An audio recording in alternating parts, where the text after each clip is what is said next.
시청자 여러분 안녕하세요. 머니올라 시간입니다. 오늘은 오랜만에 부동산 시장 흐름 살펴보는 시간 갖겠습니다. 광순의 복덕방 대표 이광수 대표 모셨습니다. 대표님 어서 오십시오. 안녕하세요.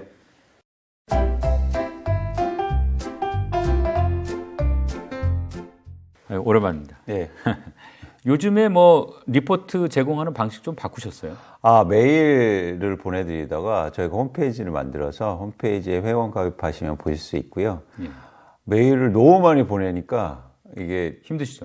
제가 안 되더라고요. 그래서 이제 여러분들이 오셔서 보시는 방법을 바꿨습니다. 홈페이지 들어가면 네. 리포트 보실 수 있습니다. 네, 네.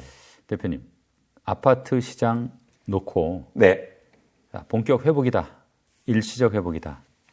의견이 막 엇갈리더라고요. 네. 대표님은 지금 아파트 시장 어떻게 보십니까? 총평 한번 좀 간단하게 부탁드립니다. 일단 이미 떨어지기 시작했어요.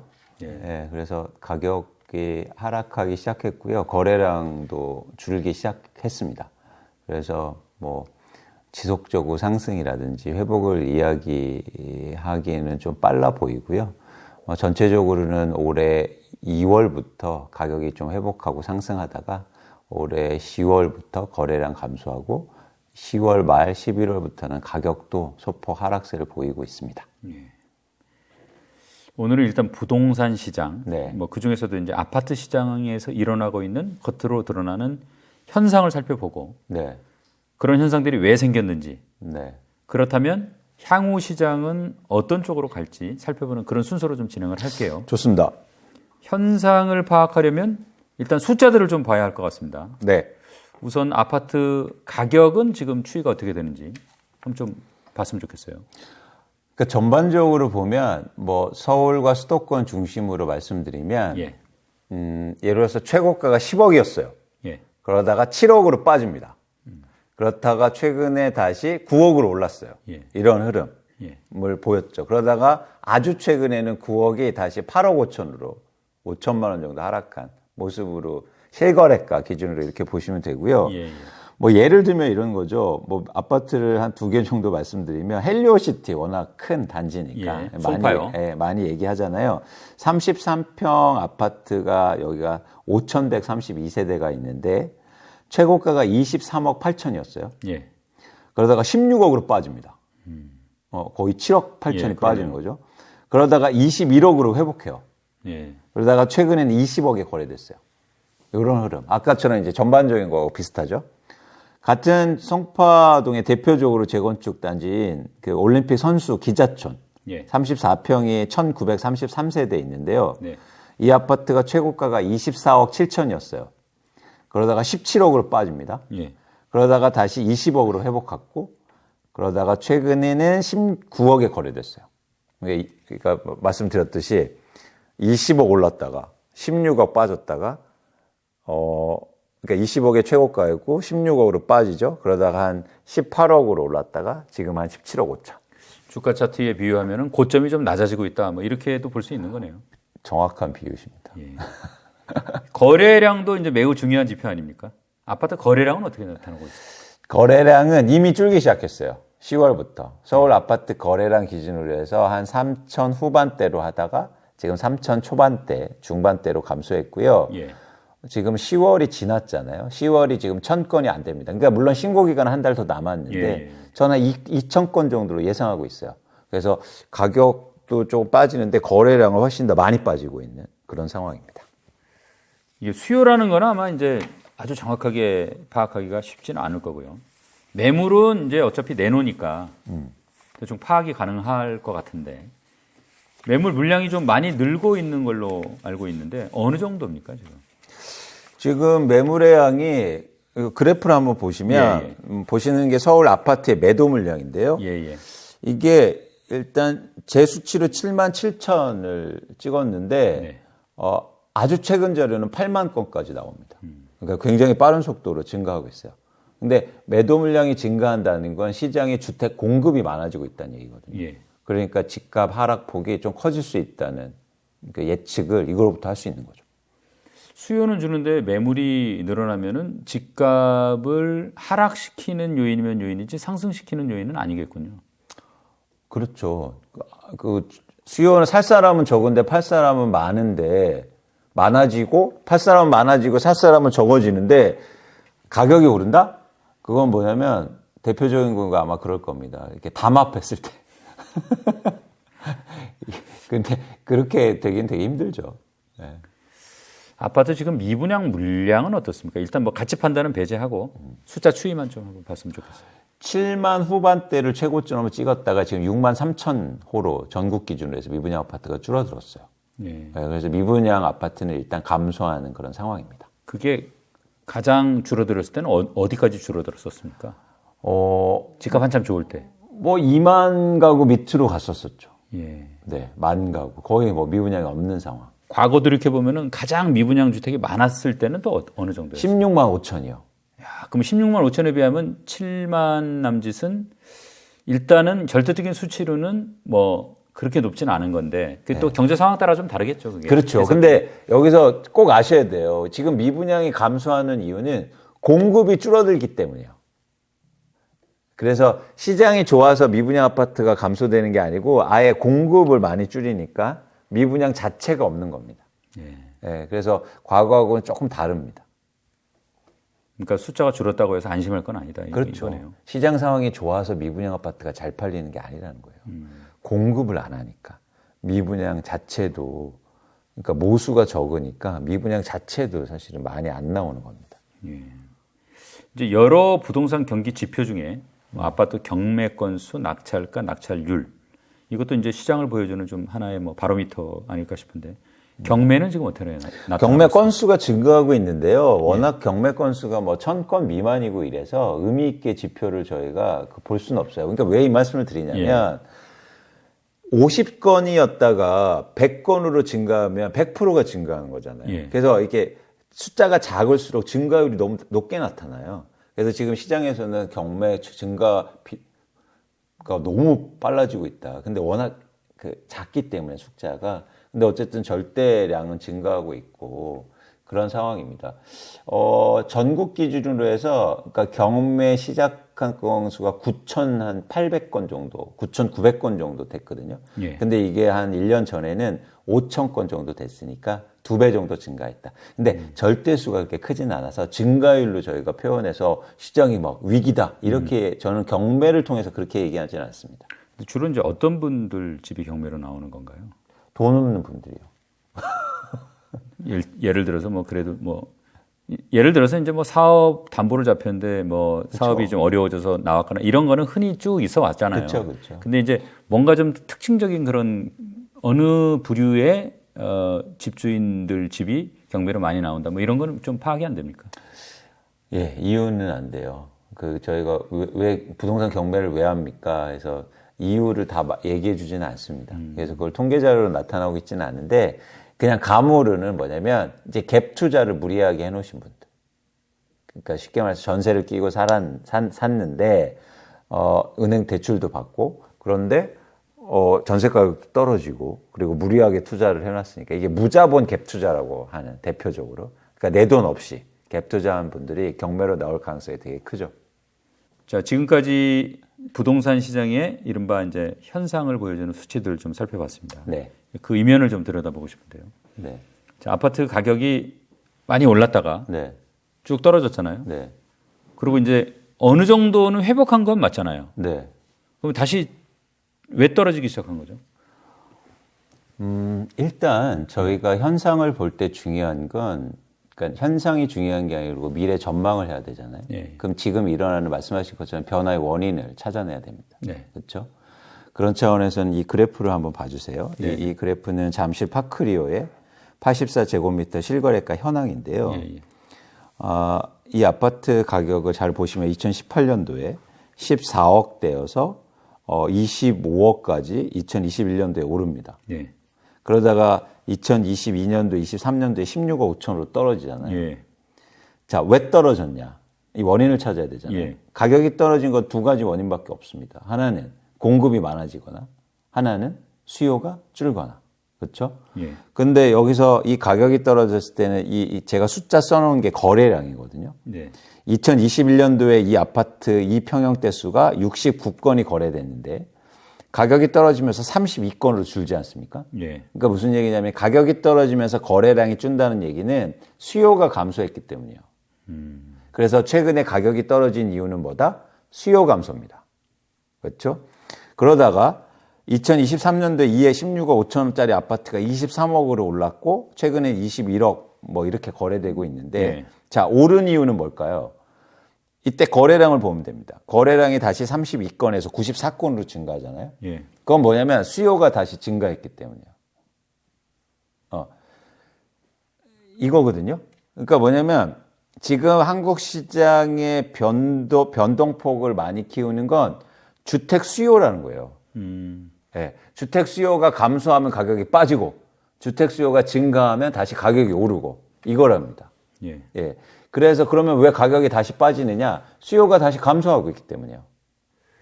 수요가 왜 감소하는 거죠?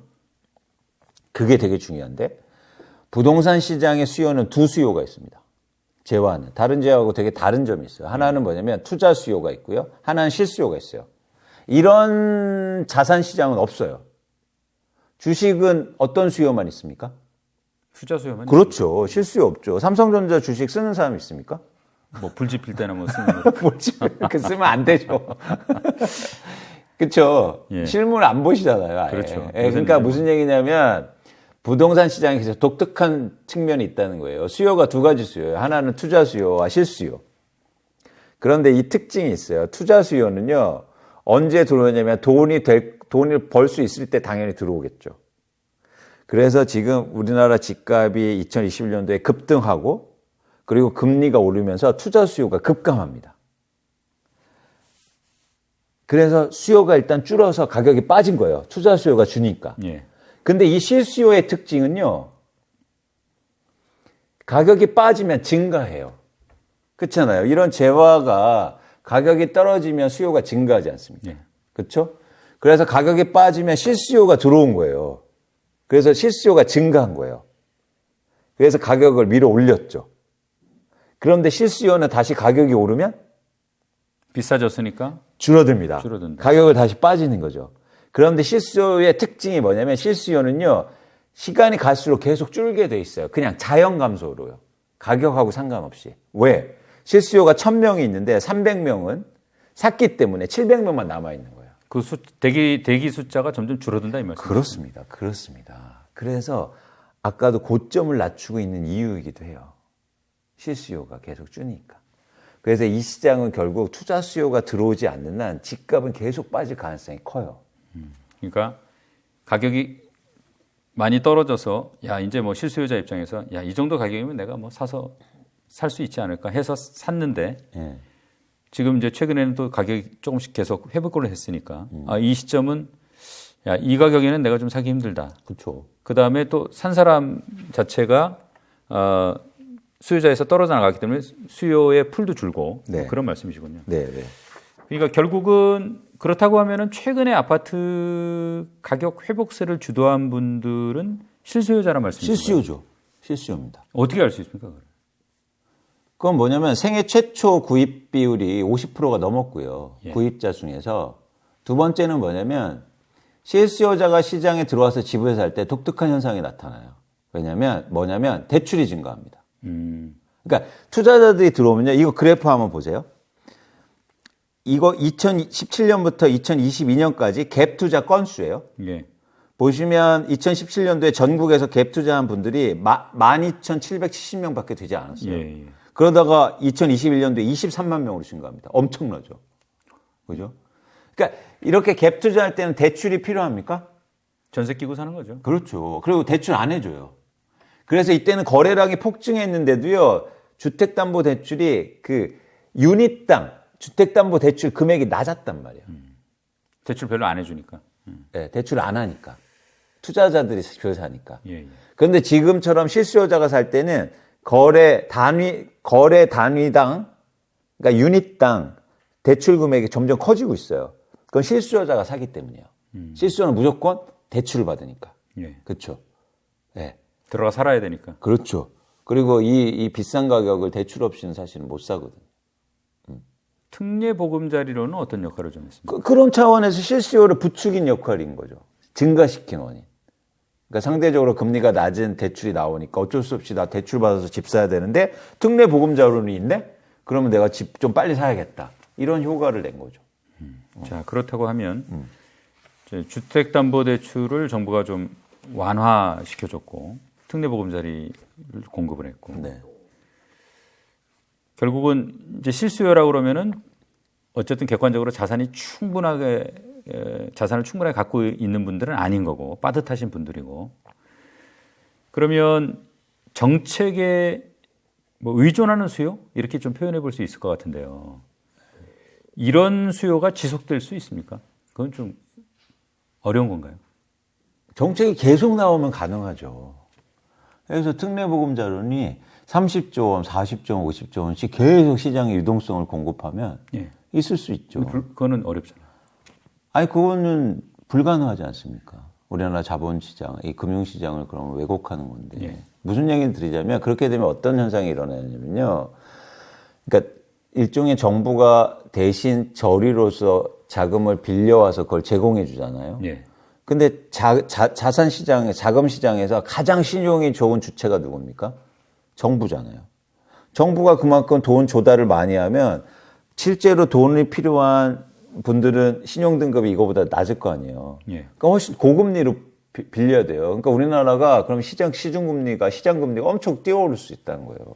이런 것들을 어떻게 그 무주택자분들이나 이런 특례보금자리를 그걸 하려고 이 금융시장을 그렇게 왜곡하겠습니까? 불가능하다. 일시적으로 한 번씩은 가능해도. 근데 이제 어떻게 보십니까? 정부가 어쨌든 떨어지는 집값을 지지하기 위해서건 뭐 실수요자의 어떤 일종의 복지 차원이건 주택담보대출 이 분위기를 상당히 완화시켜 준 게 사실이잖아요. 네. 이게 좀 적절한 정책이었다고 보세요? 아니면 좀 이 상황하고 좀 맞지 않는 정책이었다고 보십니까? 어떻습니까? 그러니까 여기에는 이제 가치가 그러면 들어가는데 예. 옳다 그러다가 들어가잖아요. 근데 전 시장을 판단하는 입장에서는 그게 말씀드리기 좀 곤란한 게 있어요. 왜냐하면 그거는 시장을 판단하는데 전혀 의미가 없는 얘기거든요. 근데 대신 이런 건 있죠. 뭐냐면 저는 한 가지 꼭 말씀드리고 싶은 건 뭐냐면 한국의 부동산 시장은 저는요 경착륙은 없다고 보고 있습니다. 네. 그러니까 왜냐하면 사용 가치가 있기 때문에 기본적으로 가격이 떨어지면 수요자들이 들어올 수 있는 여건이 되거든요. 그래서 너무 경착륙을 무서워해서 정부가 선제적으로 이렇게 무리한 정책들을 하면 오히려 부작용이 커진다는 겁니다. 대표적으로 이렇게 특례보금자리 들어오다 보니까 어떤 일이 벌어졌냐면 미래의 수요가 당겨진 거예요. 그렇잖아요. 그러니까 미래에서 내가 3, 4년 후에 집 사야지라고 계획했었는데 집값 좀 안정되면 근데 갑자기 특례보금자리에 나오니까 그러면 이게 금리가 싸니까 빨리 대출받아서 집 사야겠다라고 해서 상대적으로 높은 집을 산 거야. 가격이 높은. 예. 그러니까 미래 수요가 당겨졌다는 말은 뭡니까? 그러면 나중에 시장이 더 하락할 가능성도 있는 거예요. 수요가 없기 때문에. 그러니까 저는 그런 차원에서 정부가 시장의 왜곡 현상을 좀 일으킬 수 있다. 전망하는 입장에서. 그래서 너무 무리하게 시장이 개입하는 거는 좀 제한해야 되지 않느냐 생각 갖고 있습니다. 또 하나는 또 뭐냐면 이제 효과 측면에서도 저희가 경험했잖아요. 집값이 오를 때 규제책이 통합니까? 일시적으로 통하죠. 거의 사실 백약이 무효죠. 그렇죠. 집값이 떨어질 때도 마찬가지예요. 일시적으로 그런 것들이 해서 효과를 좀 볼 수는 있겠지만 지속적으로 뭐 자산가격 상승을 꾀하기는 되게 어렵다고 보고 있습니다. 이렇게 높은 시장금리에서 누가 이렇게 높은 집값을 계속 버텨주면서 사주겠습니까? 아무리 정책이 들어와도. 그렇죠? 그게 시장이거든요.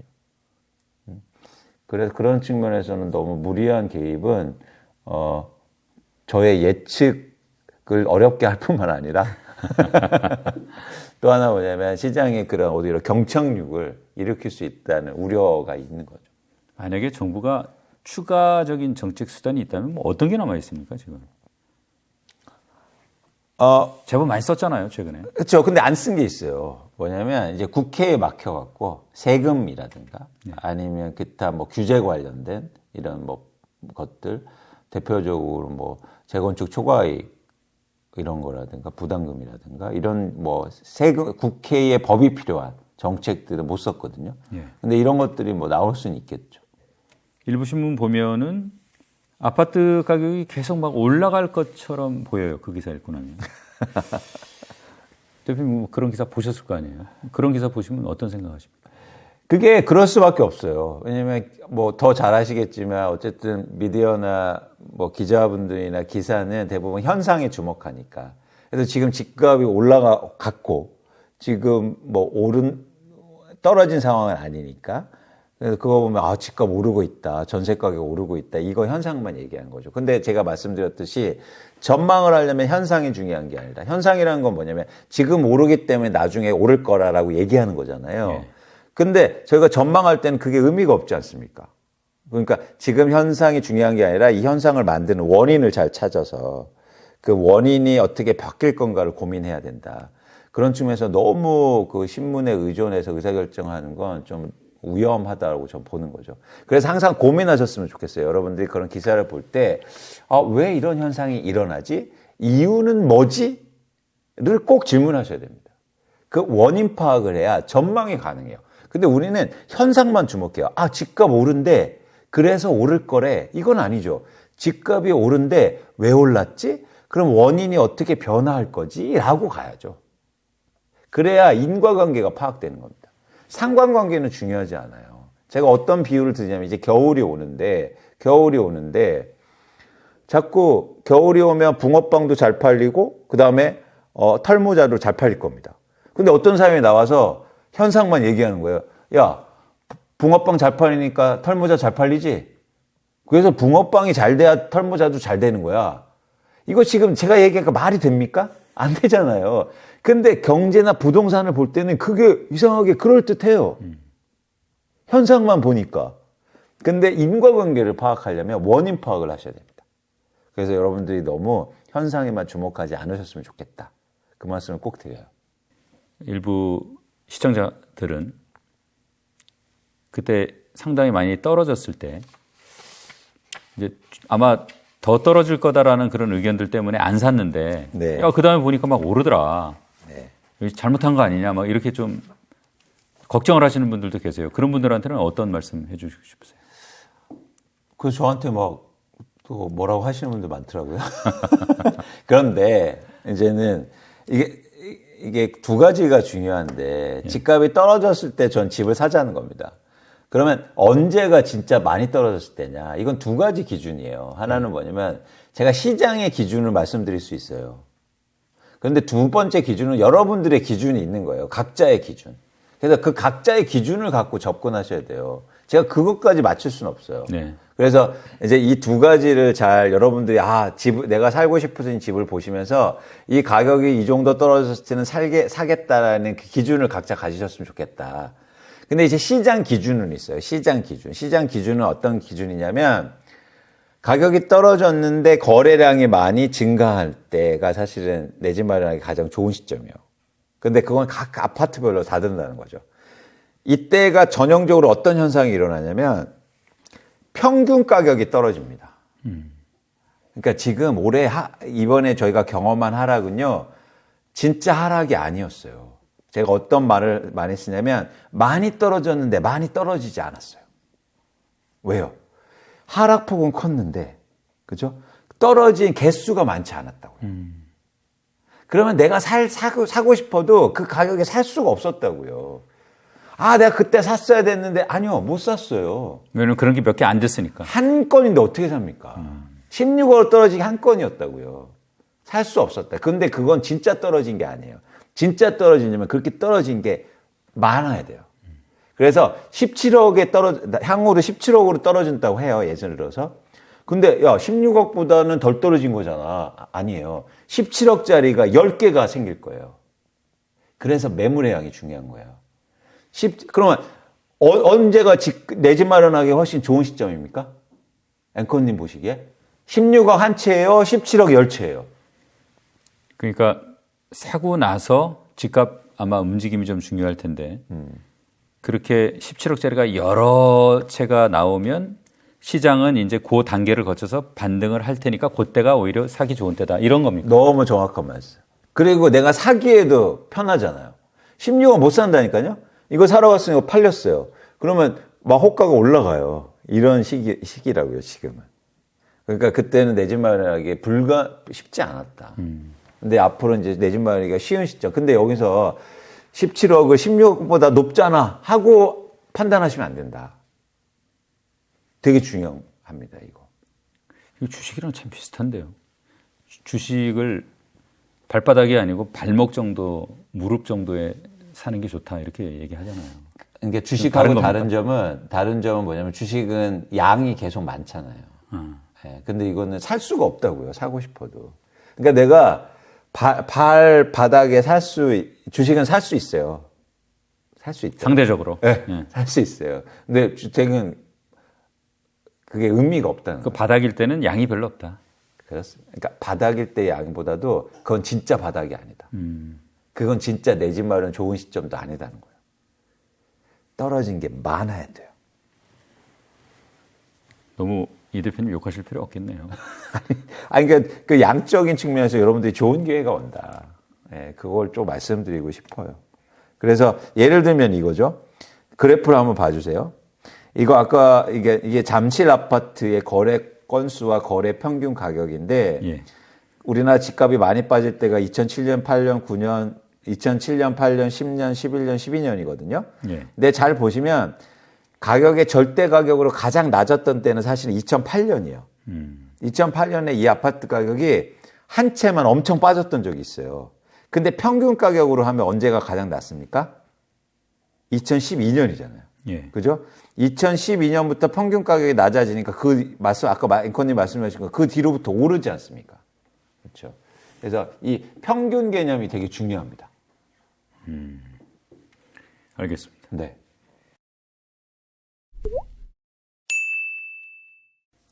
지금 일부 분양 시장 보면 과열이라고 해도 뭐 별로 어색하지 않은 상황이에요. 일반 거래 시장에 비해서 청약 시장이 좀 뜨거워 보이는 이유는 뭡니까? 제가 아까 일반 시장에서는 투자 수요가 감소하고 있다고 했잖아요. 줄어들고 있다. 근데 지금 서울을 중심으로 해서 청약 시장은 투자 수요가 대거 몰리고 있어요. 그 이유는 청약 제도가 바뀌었기 때문입니다. 그러니까 추첨제도 들었고, 예. 추첨 비율도 증가했고, 그 다음에 이제는 세대원들도 다 청약에, 세대주 말고, 예. 세대원들도 청약에 참여할 수 있거든요. 그러다 보니까 이제는, 그리고 또 하나 뭐냐면 가장 중요한 장점이 있죠. 집값을 다 안 내도 되잖아요. 계약금만 내면 되잖아요. 그러면 일단 참여해보는 거죠. 혹시나 될 수도 있으니까. 그래서 초기 경쟁률이 막 200대, 300대 막 이렇게 올라가고 있는 이유입니다.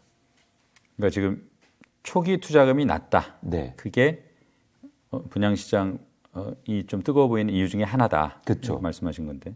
그러면 사실 중도금이라는 게 일정 시점 지나면 사실 일반 대출로 이제 나중에 결국 전환이 되지 않습니까? 네, 네.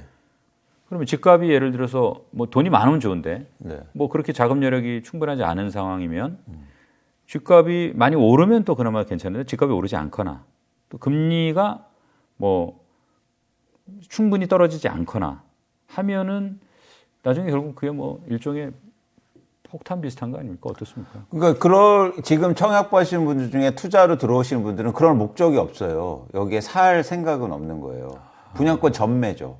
예. 그래서 중도금 이제 다 대출되니까 지금 중도금 대출되니까 그거에서 버틴 다음에 어느 시점 되면 분양권 전매액에서 내가 그 투자 수익을 얻겠다라는 목적이거든요. 근데 여기서 말씀하신 것처럼 리스크가 있는 게 전매도 제도잖아요. 제도도 바뀔 수 있는 거 아닙니까?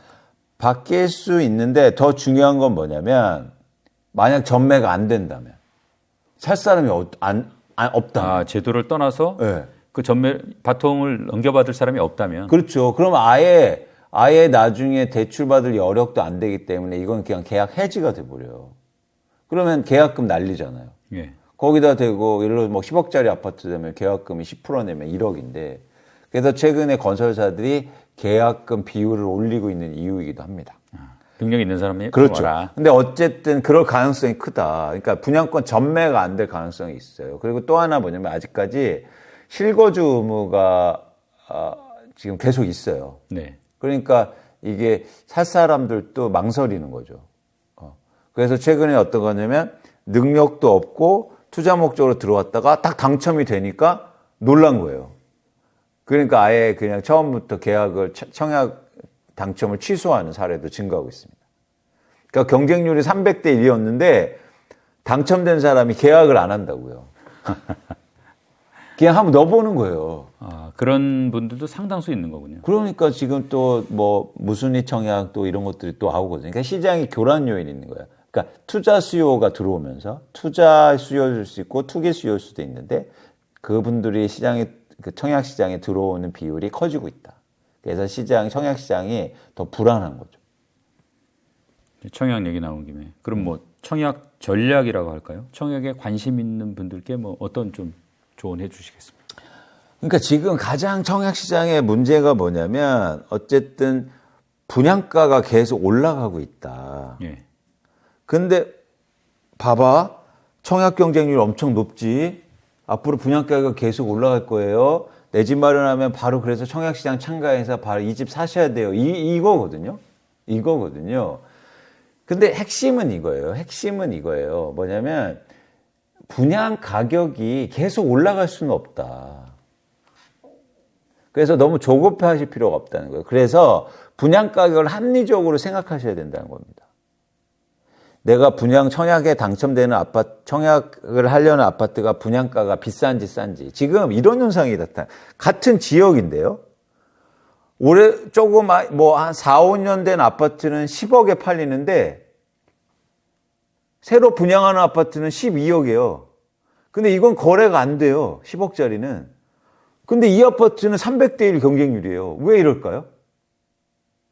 여긴 돈 없어도 일단 참여할 수 있으니까. 이거는 10억 주고 사야 되는데. 그런데 이걸 왜곡해서 봐봐. 새 아파트 잘 팔리니까 여러분 다 막 무조건 새 아파트 사셔야 돼요. 이런 식으로 해석하면 안 된다는 거죠. 이해가 갑니다. 네. 그러니까 여러분들이 청약을 이렇게 참여하실 때 분양가가 합리적인가, 너무 높진 않는가, 나의 능력과 맞는가 이런 것들을 좀 고민하셔야 돼요. 그리고 중도금 뭐 대출된다고 그래서 지금 중도금은 DSR 규제라든가 이걸 받지 않는단 말이에요. 그러면 일단 당첨되고 나서 내가 나중에 능력은 안 되지만 분양권 팔아서 돈 벌어야지. 혹은 어떻게든 되겠지. 그래서 그냥 청약 먼저 참여하고 만다. 그러면 귀중한 기회를 잃어버리는 거잖아요. 그러니까 그런 측면도 또 있는 것 같아요. 청약 시장이 좀 뜨거워 보이니까 야 이거 진짜 부동산 시장 막 가는 거 아니야? 그렇죠. 마음이 급해지는 거예요. 그렇죠. 그러니까 빨리 사야 되겠다. 막 이런 것도 좀 있지 않습니까? 맞습니다. 그래서 막 또 부추기잖아요. 봐봐, 새 아파트 300대야. 너 이제는 무주택자 분들 이제는 청약도 끝났어요. 그럼 빨리 이거 유통시장에서 거래되는 아파트 빨리 사세요. 분양가는 계속 오를 거예요. 심지어 요즘 또 문제가 되는 게 건설사들이 어려우니까 분양을 안 하지 않습니까? 착공도 줄고. 그래서 2, 3년 후에는 주택 감소할 거야. 이런 우려까지 가해지면서 무주택자분들이 마음이 되게 급해지는 거죠. 아까 미분양, 네. 뭐 절대량으로 보면은 아주 많았을 때 뭐 거의 한 절반 정도 수준인 것 같은데요. 이게 이제 공급 물량이 줄어들고 있다 이런 말씀을 하셨는데 앞으로 미분양은 그러면 좀 어떻게 될 걸로 보세요? 미분양은 뭐 크게 감소하지도 않고 크게 증가하지도 않을 겁니다. 건설사들이 지금 분양을 원활하게 할 수 있는 상황이 아니거든요. 이유는 뭐냐면 땅을 너무 비싸게 사놨기 때문에 그런 분양가를 높여서 분양해야 되잖아요. 예. 근데 그 수요를 못 받쳐준다는 거죠. 그래서 계속 미루고만 있는 거예요. 시장이 개선되고 가격이 오를 때까지만. 근데 그런 시기가 좀 더 늦춰지면서 분양을 아예 못하고 있는 거죠. 그래서 분양을 안 하면 미분양이 증가할 수 없는 거니까 미분양이 증가하기는 좀 제한적으로 저희가 판단하고 있습니다. 지금 대표님 오늘 쭉 말씀 들어보면 현재 시장 수요는 어쨌든 실수요자 위주고 이른바 이제 투자 수요나 투기 수요는 거의 활성화되지 않았다 이런 이제 말씀이신 것 같은데 그 이유는 뭐 집값이 사고 나서 바로 안 오를 것 같아서 그런 겁니까? 어떤 겁니까? 투자 수요가 준 이유? 예. 두 가지인데 일단 투자 수요는 대부분 투자나 투기 수요는 일반적으로 전세를 끼고 살잖아요. 예. 근데 집값이 너무 많이 오르고 전세 가격이 그만큼 못 쫓아가니까 전세 매매 비율이 낮은 상황이에요. 예. 그러니까 내 초기 투자 자금이 많이 들어가요. 그러니까 투자 수요가 준 거죠. 두 번째는 생각해 보세요. 지금 뭐 은행의 예금 금리가 4%, 5% 이렇게 가고 있는데 매년요. 근데 집을 사서 5%씩 이게 집값이 오를 수 있을까? 그러니까 상대적으로 수익성을 생각하게 되는 거죠. 투자자들은. 돈을 벌려고 투자하는 거니까. 그러니까 고금리의 이렇게 상황도 투자를 좀 망설이게 하는 이유이기도 합니다. 제가 예를 들어서 10억짜리 집을 사는 대신 10억에 물론 전세를 끼고 뭐 이러 살 수도 있지만 어쨌든 뭐 5억이라고 할게요. 그럼 10억 그러니까 20억짜리 아파트를 10억 주고 산다고 할게요. 그러면 10억짜리를 은행에 내놓으면 매년 5천만 원이 생깁니다. 예. 근데 지금 20억짜리 아파트가 매년 5천만 원씩 오를 수 있을까요? 거기다 대고 처음에 막 취득세도 내야죠. 그 다음에 뭐 거래 비용도 되게 크죠. 나중에 양도세도 내야죠. 보유세도 내야죠. 이런 것들을 감안하면 만만치 않다. 결국엔 투자하는 사람들은 철저하게 돈을 벌려고 하는데 예. 내가 집을 사서 돈을 벌 수 있을까? 그러기엔 좀 힘들다는 겁니다. 이 부동산 시장에 이제 여러 플레이어가 있는데 네. 실수요자라는 플레이어하고 투자 수요자라는 플레이어는 어떻게 다른 겁니까? 이 시장 차원에서. 행동하는 양식이 되게 달라요. 그러니까 투자 수요는 미래 가격이 중요하잖아요. 네. 그래서 현재 가격에 대한 민감도가 좀 떨어집니다. 그래서 미래 가격이 오른다고 하면 지금 가격이 높아도 사요. 그렇죠. 당연히. 그리고 반대로 미래 가격이 떨어진다고 보면 아무리 떨어져도 안 삽니다. 그렇죠. 근데 실수요는 떨어지면 사고 오르면 안 사고. 네. 그러니까 저는 좀 반대. 그러니까 현상에만 주목하는 거죠. 실수요자들. 그러면은 시장이 이제 본격적인 상승대로 전환하기 위해서는 결국은 투자 수요가 안 들어오면 안 되는 겁니까? 그렇죠. 그리고 의미 있게 가격이 계속 상승하기 위해서는 투자 수요가 계속 들어오면서 가격을 올려가면서 사줘야 됩니다. 현재 가격보다 미래 가격을 보니까. 그래서 지금 이거 1억 올랐어요 하면 실수요자들은 1억이나 올랐어요? 근데 투자 수요가 생각한다면 1억 올랐다는 게 중요한 게 아니라 또 1억 오를 수 있으면 살 수 있는 거죠. 그래서 시장의 가격을 계속 특히 한국의 부동산 시장을 계속 올릴 수 있는 수요는 투자 수요라는 겁니다. 네. 언제쯤 투자 수요가 좀 본격적으로 들어올 걸로 보세요? 그러니까 아주 직관적인 지표는 전세 매매 비율의 상승이에요. 과거에도 보면 이게 60%에서 이상 올라오면 투자 수요가 의미 있게 들어오거든요. 그러니까 10억짜리 집을 사면 내 돈 4억만 있으면은 6억 전세 끼고 산다는 얘기죠. 그렇죠, 그렇죠. 한 60% 정도만 들어오는데 그러면 전세 매매 비율이 올라가기 위해서는 두 가지 조건이잖아요. 하나는 매매 가격이 떨어지든지, 하나는 전세 가격이 엄청 오르든지, 그렇죠? 이 두 가지 조건이 성립될 때 투자 수요가 들어올 겁니다. 그래서 가격이 떨어지면 투자 수요가 들어올 거예요. 혹은 가격이 안 떨어지는데 전세 가격이 엄청나게 오르면. 네. 이 최근에 이제 아파트 가격 회복은 일시적이었다고 보시는 거고, 네. 지금 수요는 감소하고 매물은 느는 상황에서 본격 회복은 힘들다고 보시는 거고, 그렇다면 본격적인 가격 상승이 오는구나라고 알아차릴 수 있는 뭐 가장 손쉬운 지표는 어떤 게 있습니까? 그러니까 제가 계속 강조하지만 가격이 떨어졌는데 매물은 많은데 거래량이 증가할 때. 그러니까 재화시장에서 이런 조건이 성립되려면 두 가지가 만나야 되는데요. 하나는 공급이 증가하는데 수요도 많아질 때예요. 이게 바닥이에요. 쉽게 말하면.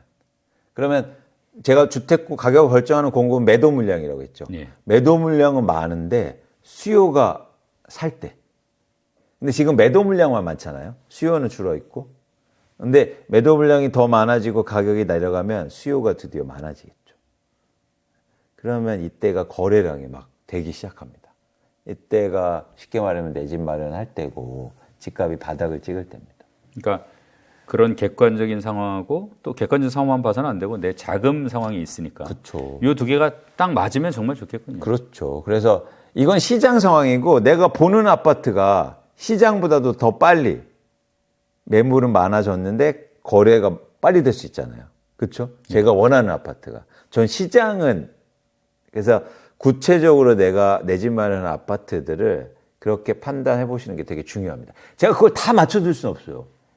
그러니까 내 형편에 맞춰서 또 뭐 어떤 그런 뭐 본인이 이제 좋아하는 위치. 그렇죠. 그래서 그 아파트 몇 군데를 봐두고 그 아파트 가격이 어떻게 변동되고 거기에 물량이 어떻게 변하는가를 유심히 보다가 형편이 딱 맞으면 딱 사야 되겠군요. 그렇죠, 그렇죠. 그러니까 모든 사람이 뭐 사기 좋은 그런 시기가 있는 건 아니군요. 각자 조금씩 다른 거네요. 그렇죠. 개별 아파트별로 다르고 지역별로 다르고 하니까. 근데 이제 전반적인 모습은 이제 알 수 있는데 예를 들어서 전반적인 모습은 막 이런 살 때가 됐는데 내가 사고 싶은 건 이 전반적인 시장 상황보다 좀 나중에 변화가 일어날 수는 있잖아요. 예.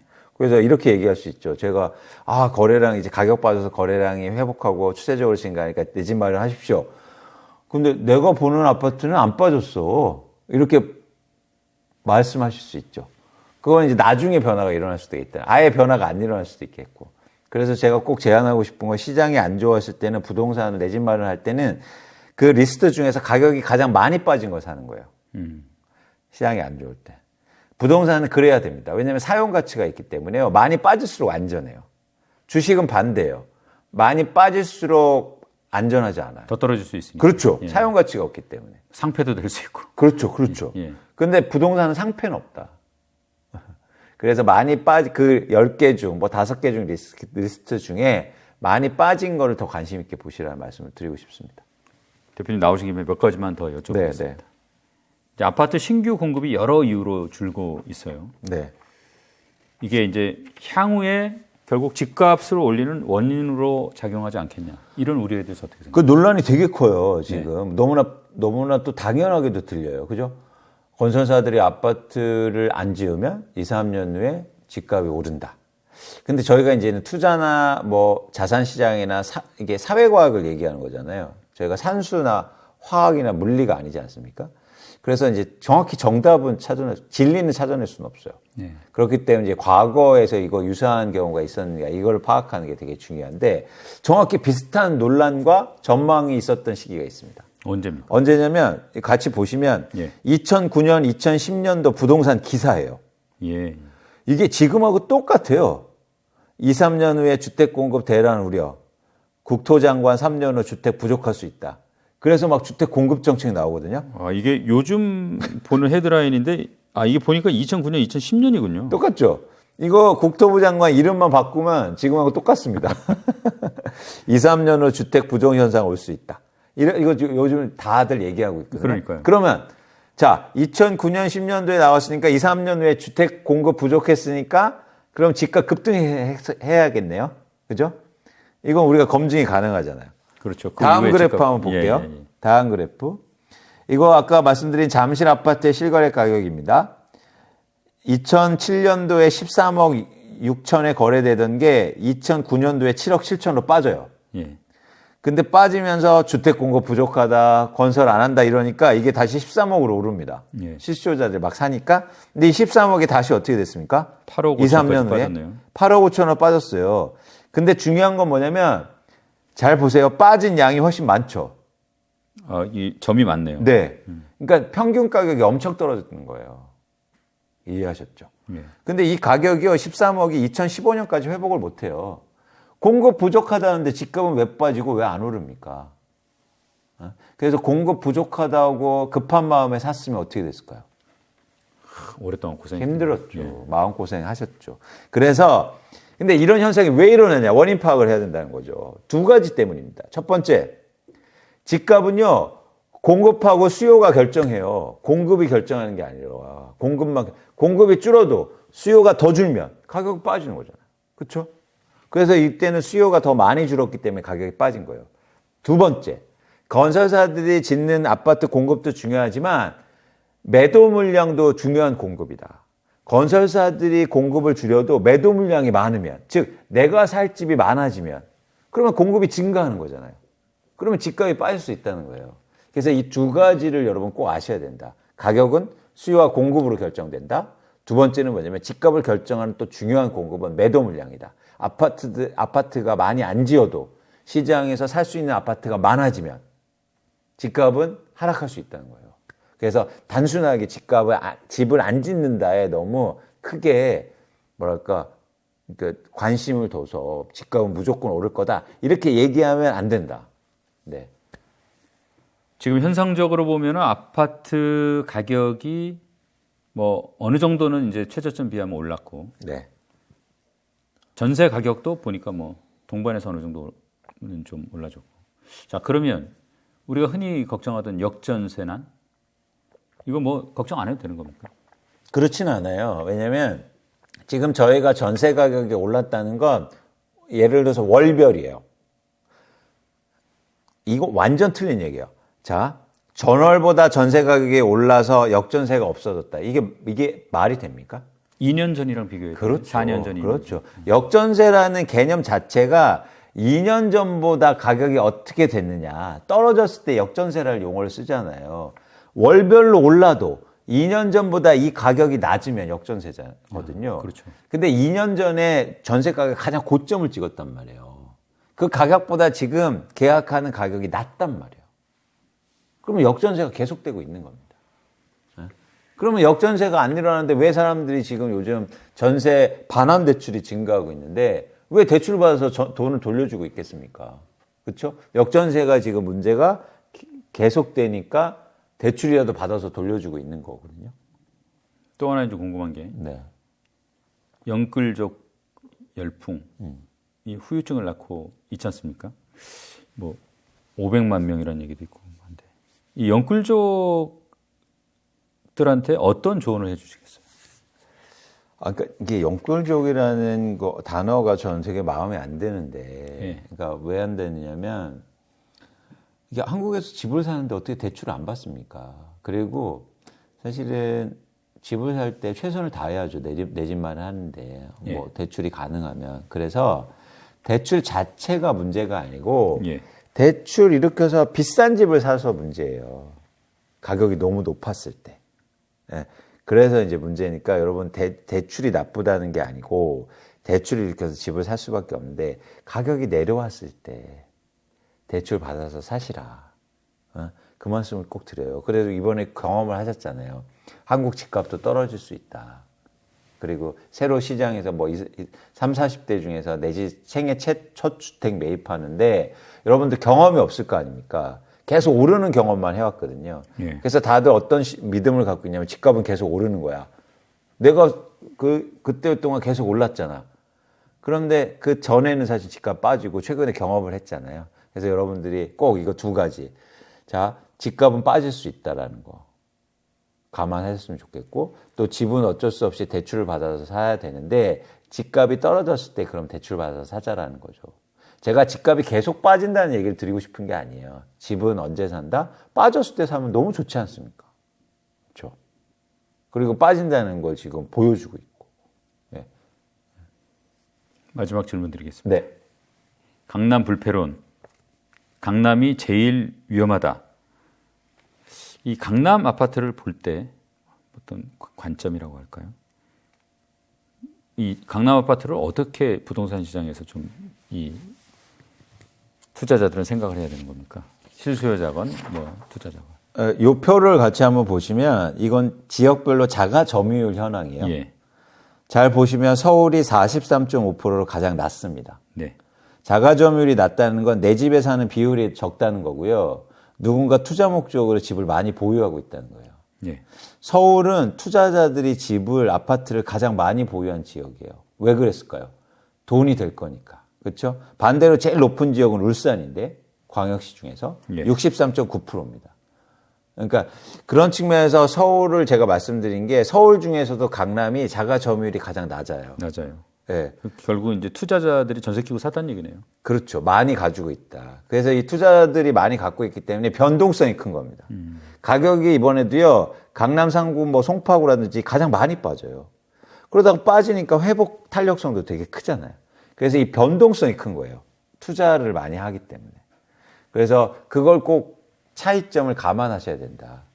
그래서 불패는 없고 많이 빠질 수도 있고 많이 빠지면 회복 탄력성도 굉장히 클 수가 있다는 거예요.